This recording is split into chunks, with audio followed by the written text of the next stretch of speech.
What's going on, everyone? This is Luke from South Beach Sports, and welcome back to another episode of the Miami Matters, a South Beach Sports podcast. My co-hosts Matt and Nick could not make today's show. They had to make a rain check, so it's just gonna be me today. With that being said, still got a podcast to record. The show goes on, and for today's episode, we have a NBA playoffs Q&A. I put some questions out on my Instagram, on the South Beach Sports Instagram page. The link will be down in the description below for whoever's watching on YouTube to the Instagram page. For those of you who are listening on one of our various podcast apps, such as Spotify or Overcast or Google Podcasts, our Instagram is at South Beach Sports with two S's at the end. Don't forget those two S's. That's at South Beach Sports with two S's at the end. So with that being said, let's get into the questions. Now we have some locally based questions about the Miami Heat, and we have some nationally based, more broad NBA questions about some of the other series. So the first question today is by Ty. Ty is asking, will the Clippers put up a good series against the Lakers? So in this scenario, that would mean the Clippers will have to come back and defeat the Mavs. They would then have to advance to the next series and defeat the winner of the Jazz and Grizzlies series. On the other side, the Lakers would have to win their current series against the Phoenix Suns, and then go on to defeat the winner of the current Nuggets and Blazers series. So let's get into the Clippers. To give a short answer to this question, no, I don't think the Clippers would put up a good series against the Lakers. It has nothing to do with Kawhi Leonard or Paul George. I'm not going to start slandering Paul George about last year's bubble performance. I think that was an outlier, and that playoff P isn't really a thing. Paul George has been very good so far in the playoffs, and I think he'll continue to be a very good player throughout these playoffs. My problem with the Clippers is their supporting cast. It's weak. On paper, it should be a lot better than it is. There's some big names on it, such as DeMarcus Cousins and Reggie Jackson, that you would think would make up a good supporting cast, but in actuality, it's pretty weak. Looking at their point guard position, it's I'm disappointed, man. I'm really not sure what direction Jerry West was trying to take with the roster construction at the guard position, or at the point guard position, excuse me. I don't think not Paul George. I don't think Patrick Beverley is a starting quality point guard for a playoff contending team. He's a tenacious defender, aggressive player, great leader. I love Patrick Beverley, but at the end of the day, he's not a starting caliber point guard on a possible championship team. He's not. He doesn't really give you much on the offensive end. Looking at the backup point guard, Reggie Jackson, Jackson's a pretty solid scorer, but he's super, super inconsistent and streaky, and you really can't turn to him reliably. Terrence Mann, another guard for the Clippers, he's young, but he's also unreliable. Looking at their center position, you got Zubac, who's decent. He's a solid rim protector, but he really has some limitations. DeMarcus Cousins is completely immobile at this stage of his career, and he's pretty much a liability on the defensive end. If you put him in switches, he can easily be played off the court. Their supporting cast is just so weak. There's really not that many players who you could turn to for good, consistent minutes. I like the offseason additions of Nick Batum and Serge Ibaka a lot, especially Nick Batum, who's really, I think, resurrected his career a little bit in LA. But at the end of the day, it's really not enough. I think the Lakers will end up winning a series, or a hypothetical series, I should say, versus the Clippers in 5 to 6 games.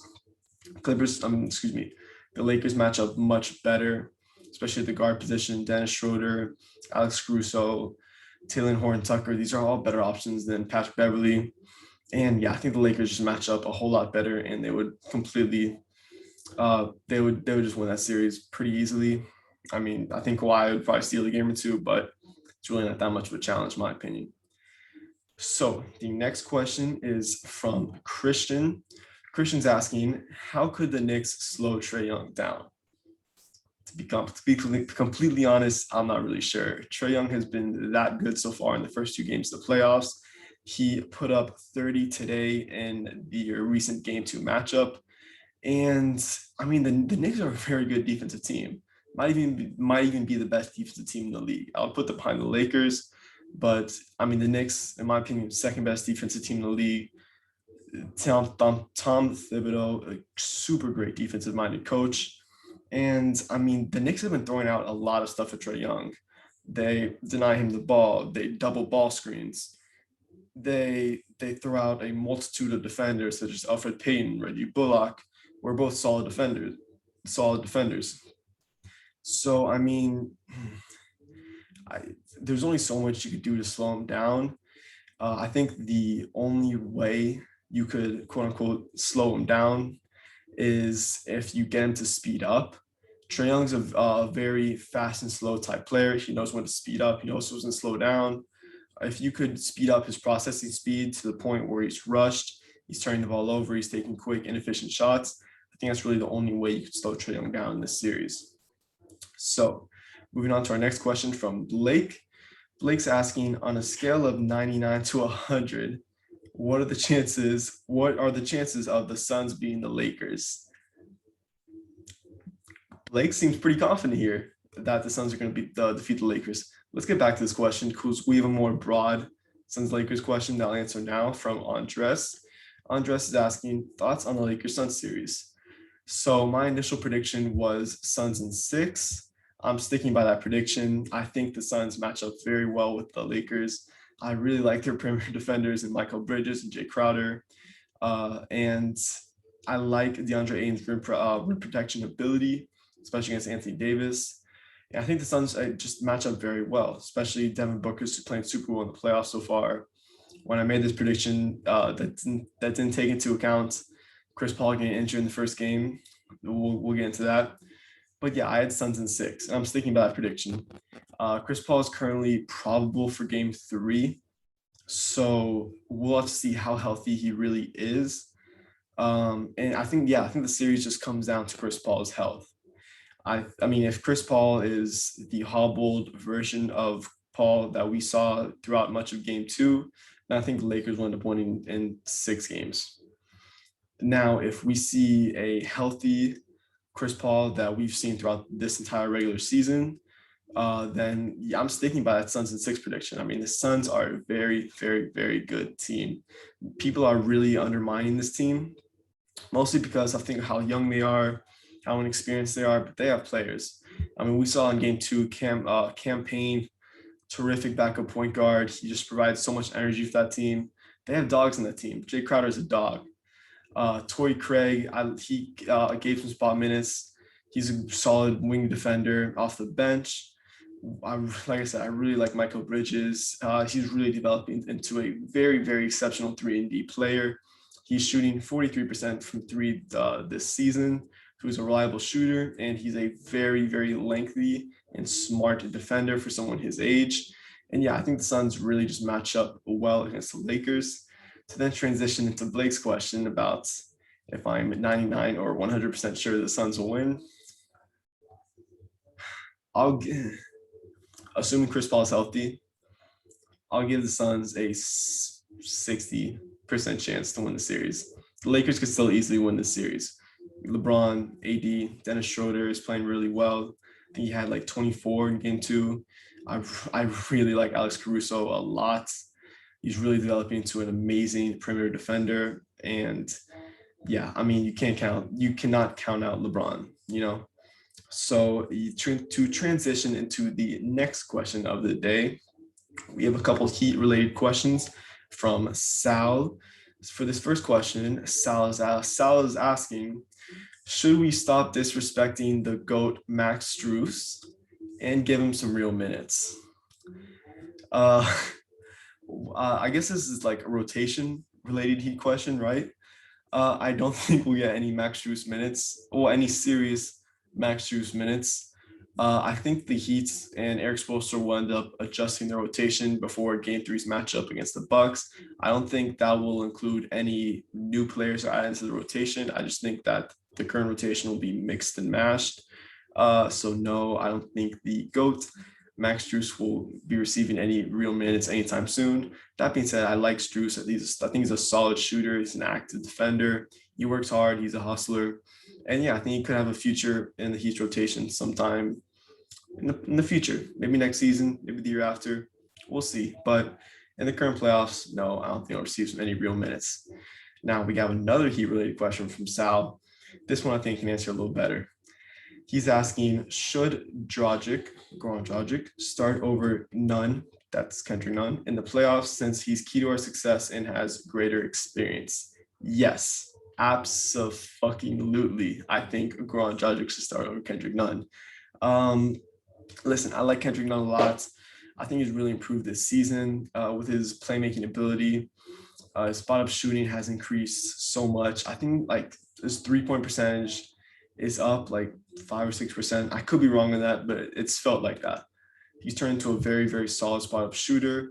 He's that the game has really slowed down for him a lot. He knows when to pace himself. He has a really nice floater in the lane. He has a solid pull up jumper, but at the end of the day, in the playoffs, I don't think he's at that level yet. I mean, he looked a little rushed at times throughout game one and game two. And on the defensive end, he's just a complete liability. So is Goran. Goran's also a defensive liability. But I mean, it's just when Kendrick Nunn isn't hitting the shots and when he's not giving you much in the offensive end, you're already not expecting anything on the defensive end. So it really doesn't serve that much of a purpose to be out there on the floor. As for Goran Dragic, he's played exceptionally well throughout game one and game two. I think he's really the only player that I could say that for that has been very productive over the first two games of the series. And yeah, so I think a Goran starting would just provide the Heat with a bunch of veteran presence, veteran leadership, secondary shot creator next to Jimmy Butler, and someone who's really just been a consistent playoff producer throughout his time with the Heat and throughout their first two games of the series. So yes, I think Goran Dragic should start over Kendrick Nunn come game three. Now, our next question is from Matt. Matt has two questions. First question is a joke. He's asking why Prime Carmelo should be in the GOAT discussion. Yeah, this is not a serious question, but there is something I want to get into when it comes to Carmelo Anthony. I saw this on Twitter. It was something about has Nikola Jokic not played a big role? Has Nikola Jokic been a more important Denver Nugget than Carmelo Anthony? And on first thought, I was like, no way, no chance. That's Melo. Like the hell, he's one of the best Nuggets of all time. The more I really thought about it, I was like, shoot, it might be Jokic.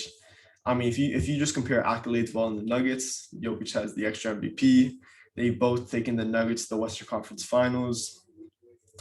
And yeah, I think that's when you're valuing who has been the better Nugget, I think you have to give a slight edge to Nikola Jokic. That's a very controversial topic, especially there's a lot of big time Carmelo Anthony fans who will disagree with me very, very adamantly. But yeah, I think that Nikola Jokic's presence in the Nuggets over the past few years, I should say, has just been tremendous. And when measuring that versus Carmelo Anthony, I think you have to give the slight edge to Jokic. So, second question of the day by Matt. He wanted me to talk about how the Knicks might be a dark horse. Are the Knicks dark horse championship contenders? No, in my opinion. They've been a great story this year. They've been a tremendous story. I really like the production from Julius Randle. I like the growth from RJ Barrett. I like the production that we've seen from Derrick Rose and Emmanuel Quickly. And this team has potential. They have a lot of cap space over the next couple of off seasons. And this team will continue to grow. But are they dark horse contenders for a championship this year? No, they're not. I don't think they really have enough on the offensive end to contend. I think defensively they're very good. They're very exceptional. They could use another wing defender, in my opinion. But yeah, the Knicks really need another top tier shot creator. They really don't have enough right now with RJ Barrett and Julius Randle. With that being said, I think the Knicks could advance to the next series where they would play the Philadelphia 76ers more likely than not. And yeah, I expect that's where the Knicks playoff run is likely going to end. So that's gonna be it for today, guys. Just shorter pod. Just want to do a quick Q&A. Like I said, if you're watching on YouTube, go ahead and like and subscribe. Go comment down below your thoughts on the NBA playoffs thus far. It's been tremendous. There's only been a handful of blowout games. And besides those games, it's just been back and forth, tremendous basketball. If you're on one of our various podcast apps, such as Spotify, Google Podcasts, Overcast, go give us a good rating.